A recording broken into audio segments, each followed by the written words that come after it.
All right. Good evening, everyone. We're excited to have you here. We should have a few more joining in on the call here shortly. But for those that are here, welcome. For anyone who doesn't know me, my name is Andrea Tessier. I am the team managing partner and realtor with Phipps Real Estate Group at CIR Realty. So really excited to have you all on the call this evening. This is a really important topic. We're going to be talking about radon awareness. And our team actually recently had a presentation by our guest, Great West Radon, who I'll be introducing here in a moment. But they did a presentation to our team just a few weeks ago, and it was really eye-opening. I think a lot of us didn't have a lot of knowledge on radon previously, and I think, yeah, just not a lot of Canadians in general know about this topic or know a lot about it. So I think it's going to be quite an interesting thing to discuss tonight, and it really affects homeowners, investors, everyone alike. So, a really important thing to discuss.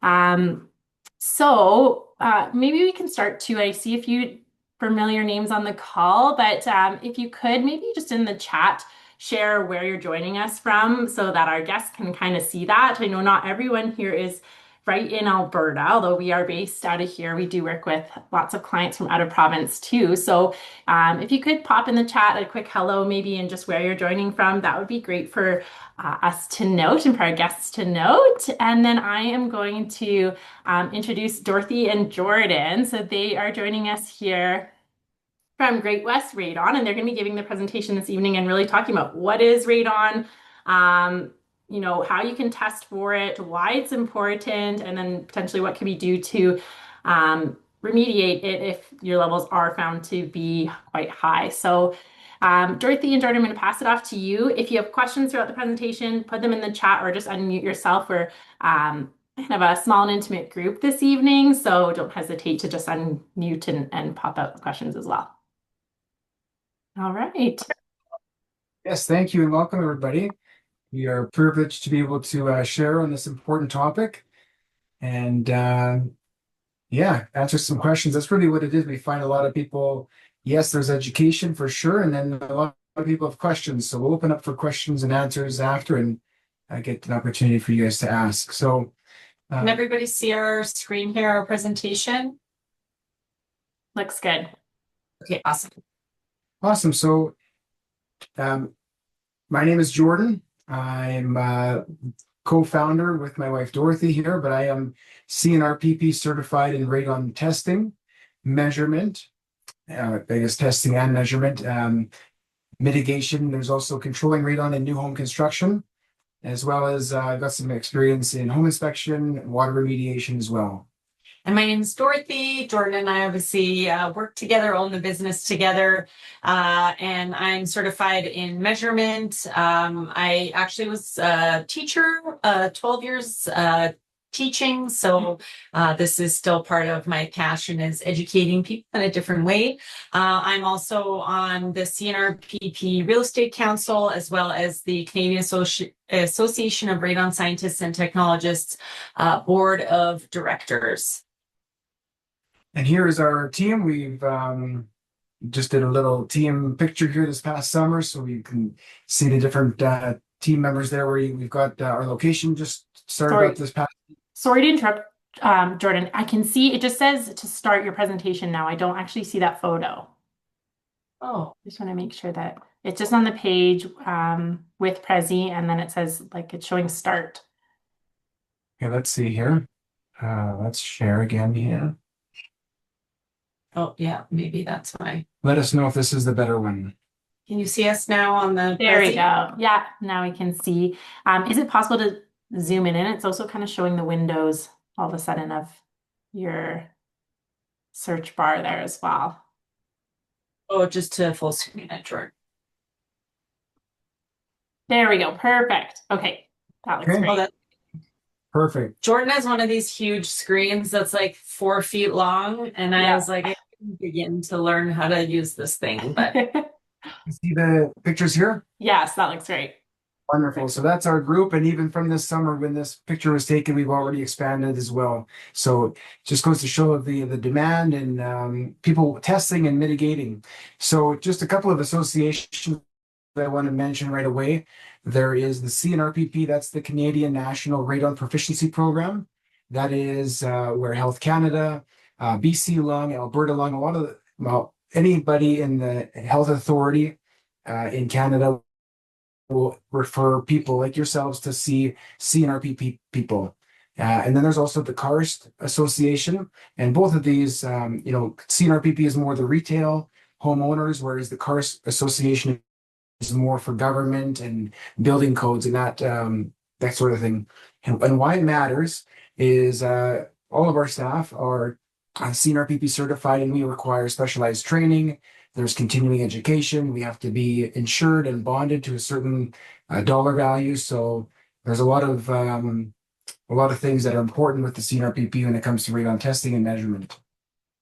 So while we're here, November is Radon Action Month. We like to educate real estate professionals, homeowners, getting anybody testing is our goal. It's a life-saving measure. So November is Radon Action Month and Lung Cancer Awareness Month. Every year, about 30,000 Canadians are diagnosed with lung cancer, about 82 nationally every day, and around 3,300 deaths are directly associated with radon-induced lung cancer, all of which would be preventable if people just tested their homes and lowered their indoor radon levels. So how can it impact your household? More and more people are starting to learn about radon. They're getting concerned about it, which is a good thing in terms of just having it cross your radar. Health Canada is really doing its best via postcard to inform people about radon gas testing. And it should be that new thing on your list of home ownership. So making sure, like we always say, to make sure you shut off your outside taps in the winter time, make sure you change your furnace filters. Testing for radon is right up there with all of those other things. So making sure you get the correct information. There is some misinformation out there. There's a lot of rumors about radon-free neighborhoods and such things. You want to make sure that the information that you're getting is correct.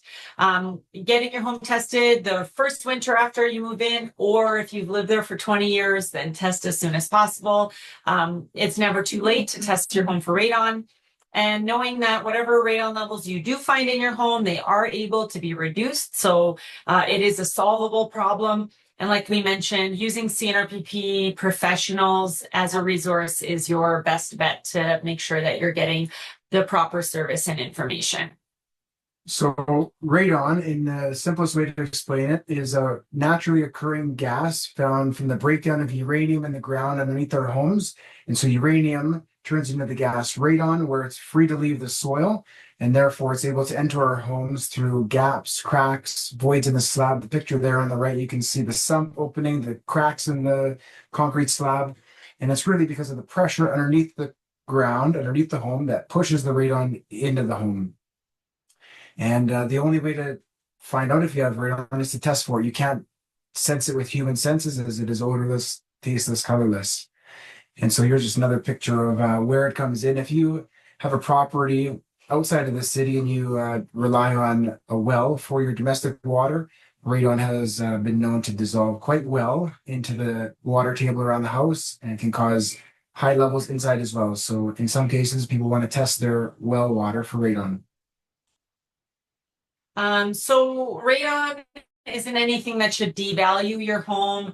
It's simple to test for, it's affordable to fix. It's usually about a 1-day project, using a proper professional. And having a mitigation system in your home should be viewed as a selling feature. We do a lot of sessions with the Calgary Real Estate Board and Alberta, different associations. So we're really trying to make sure everybody's educated on the fact that this is something that is a solved problem in your home. If you own or are buying a rental property, there is some precedent already towards having radon testing as part of your list of things to make sure that the home is safe for tenants. It's not yet mandated in Alberta, but it is kind of getting to that place. Long-term testing is what gives you the best, most accurate results. So regardless of the method, and radon testing, if you claim a home office, is actually a tax deductible expense with the CRA. When we started this business about 8 years ago, it was something that wasn't yet feeling like it had been really, really driven home in terms of proof of radon exposure. But it is a group 1 carcinogen, so it's in the same category as cigarette smoke and asbestos. It has absolutely been found to cause lung cancer, and the risk of getting radon-related lung cancer is similar to that of smoking, where the longer you smoke, the more you smoke, the higher your risk. The same for radon, where the longer you live in a home with high levels, the higher your risk. And radon exposure of around 150 becquerels has the equivalent negative health effect on your lungs as smoking 8 cigarettes a day. Radon test results do fall under the latent material defect category. So if you do test your home and it is high and you have not installed a mitigation system, it has to be disclosed upon selling your home. But if you have mitigated your home and solved your problems, not only for your health, but for whoever ends up purchasing your home, it's no longer needed to be disclosed. We just want to share a quick video. We've got Christine Elliott and Carrie Tucker here, both friends of ours that we've met through the radon industry here. And we'll let you watch the video. I had pneumonia in the summer of 2019 and was not getting better. I had an x-ray when they first were diagnosing me, and then I had a follow-up x-ray where they said, we don't think this is pneumonia. You need to have a CT scan, a PET scan, a biopsy, and then was diagnosed with cancer in October of 2019. And at that time, because I had no other risk factors, I've never smoked, I didn't have any other environmental exposures that would caused me to have a lung cancer diagnosis. And that's when they said, have you heard of radon? I had a Mohs surgery for a nodule in my lung. And afterwards, my oncologist and the surgeon who did the surgery asked me if I had ever heard of radon.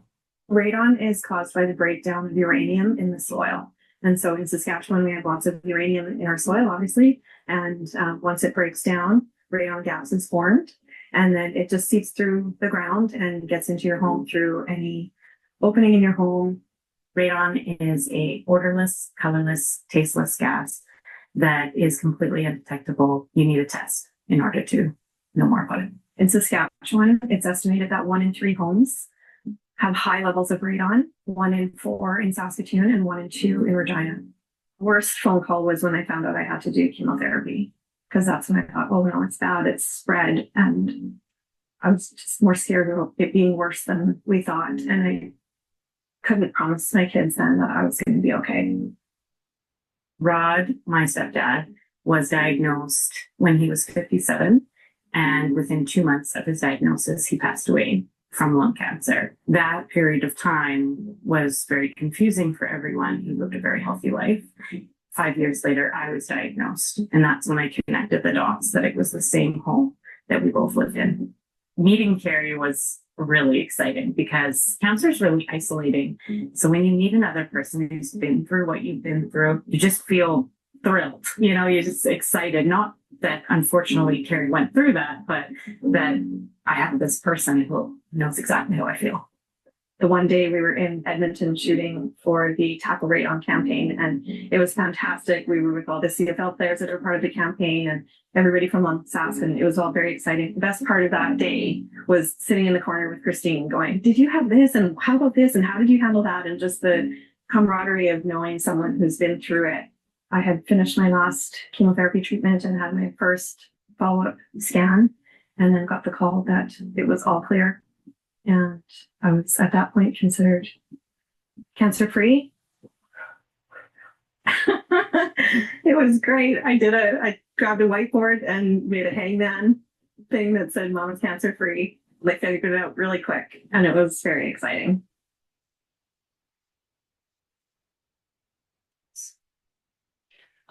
So again, these are real life stories. Carrie's actually a realtor.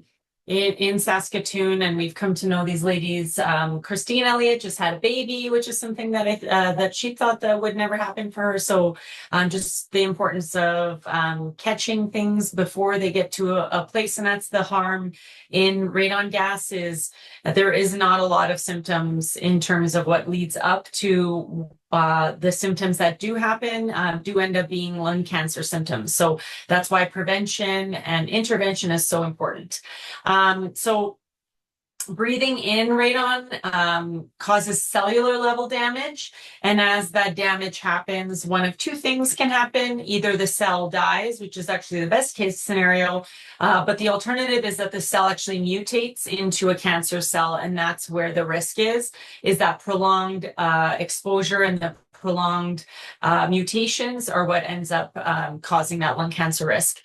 Children actually breathe quite a bit faster than we do, so they're actually at more risk living in a high radon environment. So the thresholds for action, if you have a child in the home, are actually quite a bit lower at 100. And the measurement in Canada is a becquerel per cubic meter. And in the United States, you have something called a picocurie, which is just a lower number. And you just have to multiply the picocurie by 37 to get to the becquerel. So if you do end up getting a monitor, maybe from the United States, you just have to switch the measurement units. There's two main ways of testing your home for radon. So long-term test kits, they're the little pucks that you see all over the news. They're really affordable. They're $45, and that includes lab analysis. You just have to pay around $10 for the return shipping to get them to the lab. They need to run for that 91 days, 3 months at least, and then you ship them to the lab. They take 2 to 4 weeks for analysis. They're a really great way of knowing your actual long-term average because you can't move them around. They don't tell you anything during the measurement phase, so they give you an accurate result. You do have to mail it away. It can get lost in the mail. They do get thrown out because people think they're ant traps sometimes, and they are season dependent. So you want to be testing during what we digital monitors. So digital monitors can give you a short-term test result within about 24 hours. And then the longer you leave them out, the more they gain an average. So some of them are warranted for up to 5 years. The cost on them is a little bit higher, and they do depend on other air quality metrics that they do also tend to measure for as well. You don't have to get it analyzed in any lab. It just tells you right on the device itself. Health Canada approved these in 2025, so this year for long-term testing. And there are quite a bit of monitors that are being sold on Amazon and different places that are actually completely, they have no radon testing capacity in them whatsoever. There's a recall list on this QR code here, but if it's a really good deal, like around $100, it's most likely not legitimate. We recommend Air Things or EcoSense, Radon Eye. There's a couple other ones, but just to be very wary, there's a recall list on the CNRPP website as well. In terms of when to act, anything under 100 is considered low risk. Anything between 1 and 200 is considered intermediate risk.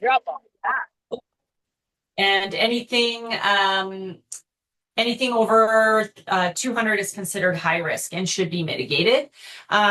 Anything at 200 gives you an annual radiation exposure of around 30 chest x-rays or 350 dental x-rays, because radon gas is considered a radioactive gas. And safe levels are going to vary from person to person. If you have cancer risk in your family, if you have young children in the home, obviously your threshold for action is going to be lower than somebody who maybe lives on their own and never goes into the basement and they tested down there, or has other health factors that they're willing to forego. But yeah, anything over 100 is recommended, especially if you have children in the house. So relative lung cancer risk increases by 16% per 100 becquerels, and 1 in 3 smokers living in a high radon environment end up getting lung cancer. So it is a compounded effect. And radon-related lung cancer claims more lives per year in Canada than car accidents, drownings, house fires, and carbon monoxide poisonings combined. So outside, you are being exposed to radon. It's quite a low level, between 10 and 30. The World Health, again, tells you to act at anything around 100. The EPA in the States has a threshold of just under 150. Health Canada's maximum allowable level is 200. Not to say that up to 200 is safe, but that's just the maximum, and they recommend acting within a year. And a few years ago, there was a mandate saying that if you had levels between 2 and 600, you could wait up to 2 years, but they've since changed that, and they're asking everybody with anything over 200 to act within a year. So that's how you test. And let's say that you do have a house that has high levels. Mitigation is really, really straightforward.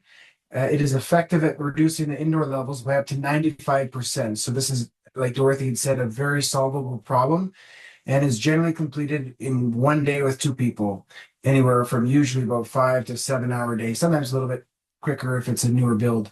But we kind of break our installs out into 3 phases. Phase 1 is kind of pressure testing and diagnostics. That's where we understand the pressures underneath the house so that we can basically quantify the fan size and ensure that everything's going to work before we install the system. Step 2 is the physical install of the pipe and the fan. That's where we put everything together and vent everything outside. And then the last phase is just kind of sealing up any gaps, cracks, or voids that we may have missed on the first go around. And so a lot of people don't know this, but a lot of homes, especially in Calgary and area, have what are called hung furnaces, meaning the furnaces are there in place before the concrete slab is poured.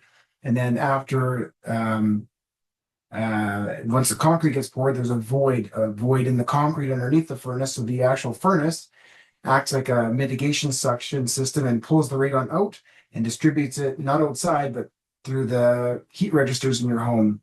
So just a few things that we find when we're mitigating. And as I said earlier, it's a single day to install and generally can be installed for less than $3,000. And there's a lot of stuff that you can read about online that you have to dig up the foundation and jackhammer up all the concrete. That is not at all true. In most cases, it's just a single system that looks like this. And on the outside is just an exhaust pipe. That's a sump suction point. So if you guys have a sump pit in your house, you can utilize that as a suction point, and then we safely exhaust the radon gas outside. So in essence, what we're doing is, instead of the radon naturally just coming into the home through these various gaps and cracks, we're actively sucking it out with the fan and venting it outside. So in essence, it's bypassing the house. And so we get asked how to pick a radon mitigation professional. Health Canada, again, the lung associations in different provinces, they'll all direct people like yourselves to the CNRPP website. You can click the link there, find a professional, type in your postal code, and you can have a list of all the certified people in your area. And it's very much like a lot of industries, get what you pay for. There's guys advertising on Facebook and Craigslist and Facebook and Kijiji.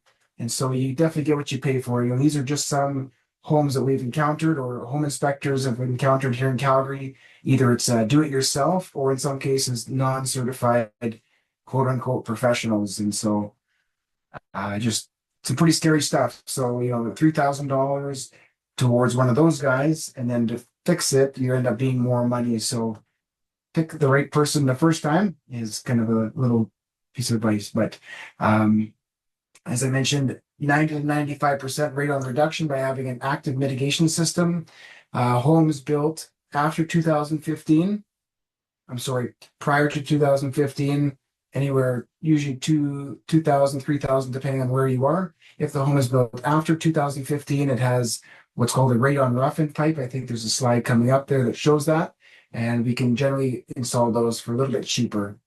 So that's kind of what we see. That's part of building code as of 2015 in Alberta, and different provinces adopted this code in different years. But in essence, what it is it's a pipe that comes out of the ground. There's a gas barrier called a membrane or a vapor barrier that's meant to slow the radon entry.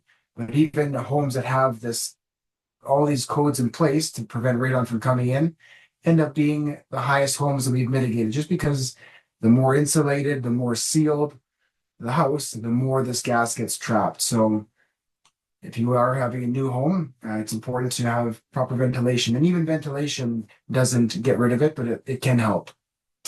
Yeah, and so some statistics, these are more recent. They just published a whole bunch of studies out of the Great Radon organization based here in Calgary. In our kind of prairie region, including Alberta, 1 in 5 households are estimated to have levels of over 200. The University of Calgary researchers actually found that rural communities that have wells tend to have high levels just because the pipe that's connecting the home to the well actually acts as like a straw for radon entry. So if you do happen to have a well on the property, it is especially important for you to test. And the most recent thing that just came out actually in the last month or two is that they are now doing a study collecting participants' toenails. And they're actually using those toenails and measuring the lead 210 in them so that they are actually able to directly prove how much radon exposure an individual has had in their home. So up until now, oncologists or whoever would ask people questions if they got lung cancer. Did you smoke? Did you work with asbestos? Have you worked with fertilizers? And they would go through a host of questions. And if they said no to everything, then they would assume it was radon. But this research will be groundbreaking in terms of being able to actually determine people's individual radon exposures because of their toenails. I don't know why it's not letting me go to the next slide here. There we go. I just wanted to say something really quickly. Dorothy's taking over. I have to leave, but I appreciate everybody and thank you, and we'll talk to you later. I usually Start in. Thanks, Oh, guys. it's following. It is. Oh my goodness, what a smart camera. That's wild. Mine doesn't do that. So a child exposed to levels of 1,000 becquerels or more from birth to their 6th birthday has inhaled a lifetime of 200 becquerels. And I know 1,000 becquerels seems wild, but it is most definitely a very realistic amount of radon. We have many times seen levels in Calgary of 1,000 or more. There are a few communities where we on the regular see levels of 600 plus. The highest home we've ever mitigated was actually out in Cochrane, and I believe it was like 26 or 2,700 becquerels. So it is definitely a possibility to have levels that high in Calgary. And new homes built in 1992 or newer actually tend to have higher levels of radon. A lot of people seem to think it's the opposite, where older homes maybe are more leaky and they would let more radon in, but they are leakier, but they also let more radon out. So the newer homes, because they're built so efficiently, they actually tend to trap more radon gas in them.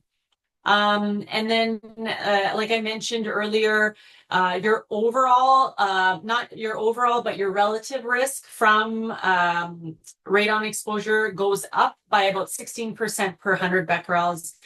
So you can be doubling your chances of getting radon-induced lung cancer if you're living in a home with around 600 becquerels. In terms of indoor air carcinogens, this is a chart from Carrick's Canada. A lot of people know what asbestos is something that is, very, very widely recognized as a carcinogen. But in terms of indoor air carcinogens, radon gas is 10,000 times more of a risk to people indoors than asbestos is. So if you're familiar and you tell people about asbestos, then radon gas should absolutely be something on your radar as well. Obviously, there's other factors other than smoking. That's actually something in terms of comparison that our whole industry has started to kind of move away from a little bit, because there is such a stigma with people getting lung cancer, where immediately people feel like they're getting blamed, and immediately people are asking, how much did you smoke? And with environmental factors being what they are nowadays, it's most definitely not something that is immediately going to be to do with smoking. Radon is the leading one outside of smoking, of course. Pollution, physical inactivity, poor nutrition, air quality, right? We have so many wildfires now, even air quality within our homes during those really, really smoky times are all contributing factors. So some frequently asked questions that we tend to get, which test do I use? If you're a patient or you're looking for something really budget friendly, the long-term test kit is fantastic. if you're somebody who is worried about such things. Also, if you have lots of family in town or if you have multiple properties, we think digital monitors are great because you can test your home and then you can reset the monitor and share it with family or friends or test another property. We've had many clients who live in Calgary and they have a vacation property in Invermere or Canmore, and they go there to get fresh air, and then it turns out the levels there are wildly high. So just making sure that wherever you tend to spend some time, including, kids' daycares or anything like that, day homes, that sort of thing should be tested. What levels should I act at? Again, if you're trying to avoid risk altogether, anything under 100 would be something that you'd be okay with. Anything over 100 should be actionable. And do I only have to test my house once? Actually, it is recommended by Health Canada to retest every 2 years. And if you tend to be around construction, or if you were by Stony Trail while it was getting drilled out for the piles there, a lot of those homes actually tended to see some pretty significant changes. Any renovations to a home, especially something that's causing it to be more efficient. Net zero participants are actually mandated to test for radon because they do see such a significant difference in radon levels after efficiency renovations. And how long can I wait to mitigate is kind of like, how long can I wait to quit smoking? The more your lungs actually have this wonderful quality where they can heal themselves, but they can only heal once they've stopped being exposed. Similar to smoking, the day you stop smoking is the day your lungs start healing, but that can't happen until you stop. So action as soon as possible is what we would always recommend. We do have some contact information. If you wanted some more information, we're on all the social medias. You can give us a call. We're happy to chat. Renelle answers our phones, and she's answered these questions 10,000 times, and she most definitely will be able to help you with those. We do free quotes, and you can purchase testing devices on our website. This is a QR code that goes directly to our online store. We did actually just launch a sale today until the first week of December. A digital monitor, the most basic one, the Corentium Home, is normally $175. It's going to be on sale for $145. The Airthings Wave, it's a Bluetooth based monitor, so it doesn't read right on the screen like the Corentium Home does. It's Bluetooth based, and you can wave your hand in front of it. That's why it's called the Wave, and it glows red, yellow, green. That one measures radon temperature and humidity, and the Wave Plus measures everything that the Wave does, except it also measures volatile organic compounds and CO2 as well. So yeah, that's all I was going to say. If anybody had any questions, I'm happy to answer those. I didn't Have any see questions? Yeah, unmute or put them in the chat. I have a couple as well, but I'll just see if anyone has anything specific that they wanted to ask. Now I can see, now that I've stopped sharing. Yeah, perfect. I have a question. Yeah, go ahead. Yeah, hi. Thanks for this. This has been great. Just so if where's the best place to place the test kit? Great question. Yeah, so all of our test kits come with the instructions just in case, but what we like to tell people, there is some Health Canada recommendation that say lowest lived in level of your home where you spend 4 or more hours per day. Having said that, we have many times now over the years come across a situation where the basement was not developed, so they didn't spend 4 or more hours per day. They tested, their main floor was fine, and then a year or two later, they developed the basement, and their teenager moves down there, and now they sleep 18 hours a day down there, and now they're all worried because they never actually tested their radon. So we always like to tell people to test your basement. That'll give you your worst case scenario. Okay.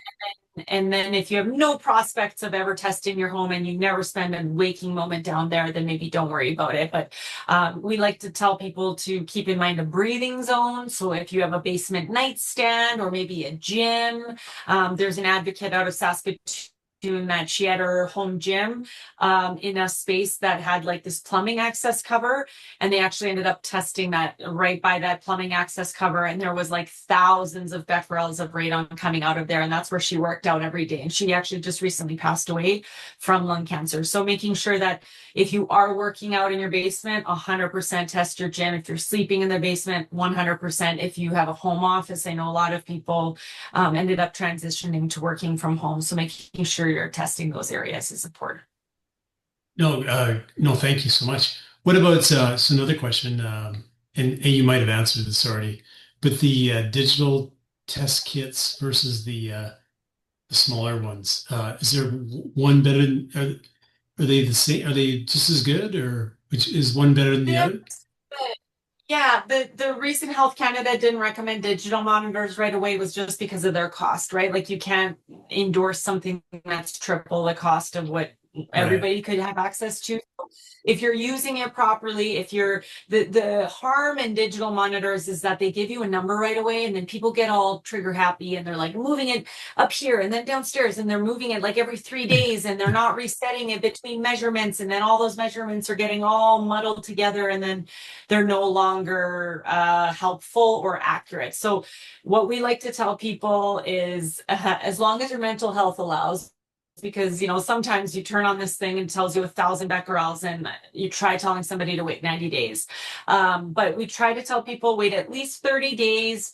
Obviously our November's been lovely and it hasn't been very cold, which means that the radon levels have actually been quite a bit lower than they normally would. But once our beautiful winter eventually shows up, you'll see all of a sudden a significant spike, and that's when our phones start ringing, because all of a sudden everybody's seeing all these high levels. So that's why it's so important to make sure that you are leaving it for long enough to give you an average of all those different weather fluctuations and radon swings. Okay, great. No, thanks. And you sell the other, sorry, I didn't see that. You sell the other kits too? Yeah.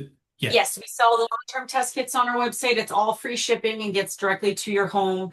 And we help you out if your test kit is lost. We contact the lab and we try to help you out with it and all that kind of stuff, so that we'll kind of guide you through the whole process. Okay, great.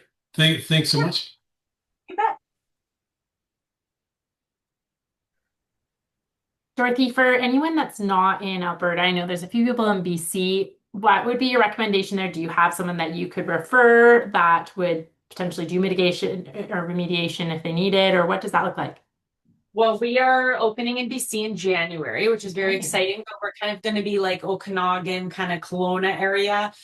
This CNRPP website would be your best bet to find somebody that's really local in your area.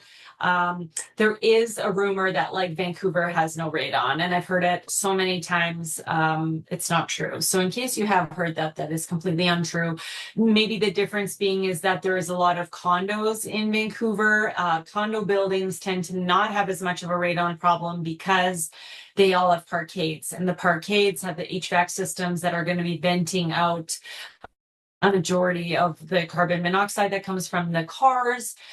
So that's why radon doesn't get a chance to get to the condos, because it's already been vented out from the parkade. But if you are in a townhome or in a condo that is in contact directly with the ground, our general manager in Edmonton, I just spoke with him the other day. He's doing a whole host of condos that are in contact with the ground in Edmonton, and they do have high radon levels. So.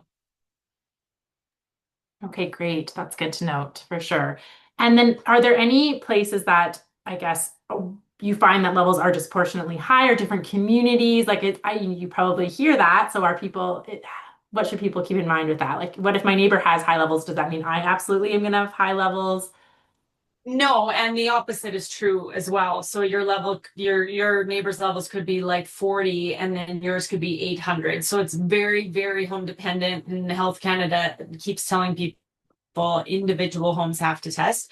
We have seen certain pockets that just tend to have higher radon levels. Like there's that Nolan Hill, Carrington, Livingston, that like pocket of like newer developments in far northwest Calgary. Those tend to have some pretty high levels that we've seen on a regular basis. Aspen, Wentworth, like a lot of the places that were kind of close to the ring road. We see a lot of larger homes tend to have high radon levels as well, because the slab is bigger, that means more contact with the ground, more radon entry points. So there's a few factors that do tend to cause radon levels to be higher. Okotoks, there's some high levels. Cochrane, Canmore, we do see some high levels. So, but yeah, I mean, we haven't skipped one neighborhood in Calgary. We've worked absolutely everywhere. So it is a possibility everywhere. I do see in the chat too about the difference between the test kits and the digital monitors. Test kits, they just take longer. So they won't tell you anything on them at all. It's literally just a little black square. Inside that black square is a piece of bulletproof plastic, actually. And as those alpha particles break down, they actually hit that plastic so hard that they cause little pock marks in it, dents. And the lab actually analyzes how many of those pock marks were on that piece of plastic over how long you left that test kit out. That's how it's analyzed. Whereas the digital monitors have devices inside that are measuring those alpha particle movements. If you are using the digital monitor properly, you have a maximum margin of error of up to 10%, which even the test kits have a margin of error because it's a lab. So when you get your result, for example, it'll tell you 325 becquerels plus or minus 30 becquerels. And it gives you a standard deviation of error anyways. So regardless of the method, it's not going to be 100% that's what the levels are, but it's going to be very close to what that is. And they're both great. It just depends on what your budget is and how long you want to wait for your results. Great. Thanks, Dorothy. One thing I wanted to just add here as well is, I guess, for anyone who's looking to purchase a home, like how can this factor in? And I think it can be challenging sometimes because, depending on what's happening in the market, sometimes we have really tight condition periods on a home. And, Dorothy and Jordan have been saying, obviously, it's most accurate if you can do a long-term test. So it may not be possible to do that during a condition period if you're purchasing a home.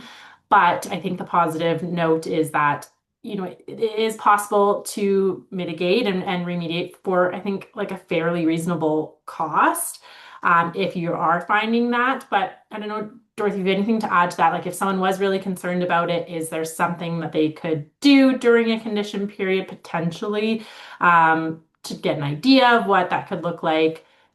Yeah, absolutely. So we stopped including it in our presentations because for years you were lucky if you got a financing condition or whatever. The market was a little bit more wild than it is now. So now that it's balancing out a little bit more, we definitely do testing. We call them assessments because we don't even really want to call them tests. So that test is $250. It's a minimum of 4 days. So if any home inspector is recommending like a 2-hour test during the inspection, please don't do it. It's not accurate at all. It's not worth any money. So we come out, we drop the test, leave it for 4 days. It has anti-tampering. It knows if the temperature has changed. It knows if it's been moved. So it'll allow us to identify all of these different factors. We leave it out for those 4 days. We pick it up, and then based on what those results are during that time, we would give you a recommendation. So I've done these tests before where I've dropped it off, and the levels in that house over the 4 days in Nolan Hill, for example, was 1,100 becquerels. So we know that is wildly high. The odds of you all of a sudden doing a long-term test and the levels came back low would be very slim. That's a really high rate on home, just generally speaking. So we would, in that situation, recommend probably action, especially if kids are moving into the house.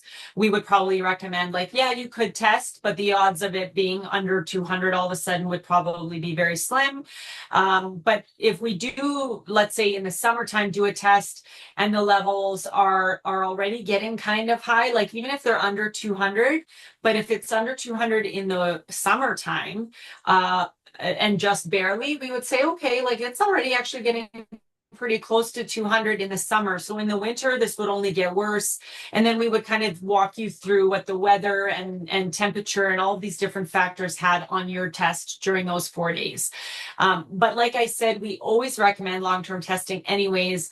Look at the prices of these monitors where you could purchase one of these for under $250 and you could keep it. And you could test over and over again, and you could lend it to your kids and your neighbors that you like and all these different things for that same price. So regardless, I mean, if you are in a bargaining position, we've definitely seen it that people negotiate a mitigation system into their sale. If the levels came back really high, it might be getting back to that kind of situation. Another thing that you mentioned, Andrea, is that the cost, which I didn't add to the slideshow, I forgot, which is my fault, but there is something called the Lungs Matter grant, and that grant we actually help sponsor because we know that mitigation can get expensive. So we don't want anybody that just because they're struggling financially, we don't want them also being exposed to high radon levels. So it's called the Lungs Matter grant, and you can look for it on the Lung Association website. And I think the average it's low to median income. I think your family income has to be under $112,000, and if it is, then you can get up to $1,500 towards your mitigation service from this grant. That's great. That's a great service to have access to. Good information for sure. Perfect. Any other questions or that anyone was wanting answered? I don't see any more in the chat. I'm going to add your website in here as well, just for everyone. Dorothy. Great. I think I've got another one. Sorry, guys. No problem. No. Real quick one here. But so Question. I get the test kit. It seems like you have to, it can't just be against a wall. Like where would you put it if you've decided where to put it, say your kitchen or whatever, where do you have to put it at breathing height? Is that what it says? It kind of says that, yeah, like it needs to be X amount of centimeters off the floor, X amount of centimeters from the ceiling. It has to be, you don't want it in your kitchen. You don't want it in your bathroom. You don't want it in your laundry room. Anywhere that you have ventilation would cause inaccurate levels. So, Oh, see, okay, see, oh, good. So you don't want it in the kitchen. Okay, right, because the fan's on. yeah, so if your basement's developed, basement living room on like a night on a little side table or on your coffee table would be great if your dog doesn't plan on eating it. Or if you got a basement bedroom that has a little nightstand or a dresser. Oh, okay. So even on a coffee table, even though it's not breathing level, that's okay. Yeah, I mean, if you were laying down on your couch, your coffee table might be breathing level. But yeah, that's, and if there's kids in the house, that's closer to their breathing level, or pets or anything Yeah, like that. fair So point. Yeah. Okay. yeah. It's not going to be a huge difference as long as it's not placed on the floor. You don't want it in a windowsill for the same reason if there's a draft or whatever. So they even have like little things that you could hang them. So some people, if you have like a T-bar ceiling, you can take a little paper clip and hang it from your ceiling just so it's out of the way. And if you hang it low enough from your ceiling, then that's fine too. Oh, okay, cool. And if it's on a coffee table just below a window, that's okay? As long as you don't Yes. open it in the window. Yeah. Yes, exactly. Yeah. You want to keep it as closed home conditions as possible because radon is a gas. So if you open doors and windows, you'll see a significant drop in radon levels, which is a great way to mitigate it when it's really nice outside. But the second it's minus 40 outside, no one's opening doors and windows anymore to ventilate. So you have to install a system. Great stuff. Thanks so much. Thank you. Great. Any other questions? If you do, just give us a call. I promise we answer our phones and or email or ask on social media or whatever the case might be. And we really appreciate, someone. Karen just has one more. Yeah. If the basement is completed, would that usually make it more challenging? No, we work in finished basements all the time. Obviously, it is a little bit easier. You can spread out the guys like working in undeveloped basements because you just have a lot more room. But we like more than half the time we're working in fully finished basements. The only time it maybe would become a little bit more challenging would be if you had a mechanical room that's not on an exterior wall. And then we would have to maybe go through different runs where pipe is already going through, or we would just choose to put the mitigation system in a different location so that it was less invasive in your home. But it's absolutely doable in a finished basement, no problem at all. Good question, Karen. Okay. Well, yeah, like you were saying, Dorothy, I'm sure if anyone else has questions, of course, don't hesitate to reach out. We've got the website link in there, Great West Radon. If you're looking to get a quote or you're interested in one of the testing devices. Dorothy, is there anywhere like can you buy any of those devices at like a Home Depot or a Lowe's or something like that too? Best Buy sells them, Home Depot sells them. The test kits are so I don't recommend getting test kits at Home Depot or anything like that. They look like they're a stellar deal because they're like $15, and then it turns out they don't include lab analysis. They've been sitting there for 3 years. They're probably expired. If the package has been punctured at all, it's a void test, and you won't find out until you send it to the lab and wait 3 months and pay for shipping and all that kind of stuff. So test kits, I don't recommend getting at a big box store, but if you want to get I don't think even big box stores have the prices that we do on these particular monitors, but there are other ones you can purchase. Like I said, though, please be careful. Amazon has a lot of recalled, completely fake monitors right now. So just to be careful for that. Okay, good to know for sure. Great. Well, thank you so much for your time, Dorothy. I think there was so much valuable information there. And again, just a topic that I think there's not enough conversation about. So we really appreciate you taking the time for the presentation. And hopefully this will help to bring some more awareness and you'll have some people reaching out as well. Awesome. Well, thank you guys. It's life-saving. We always say anytime people are talking about it, you share it. Even if you test your home and it's low, that's amazing, but make sure you tell other people, because I think majority of our clients always tell us that if somebody hadn't told me, I never would have found out about this. And they're always really grateful that they did find out. So now that you know, your job is to share it with others. And I really appreciate everybody's time here, and for the FIPS group for having us on here as well. We really appreciate it. All right. Well, thank you so much again. And thanks so much for everyone for joining us.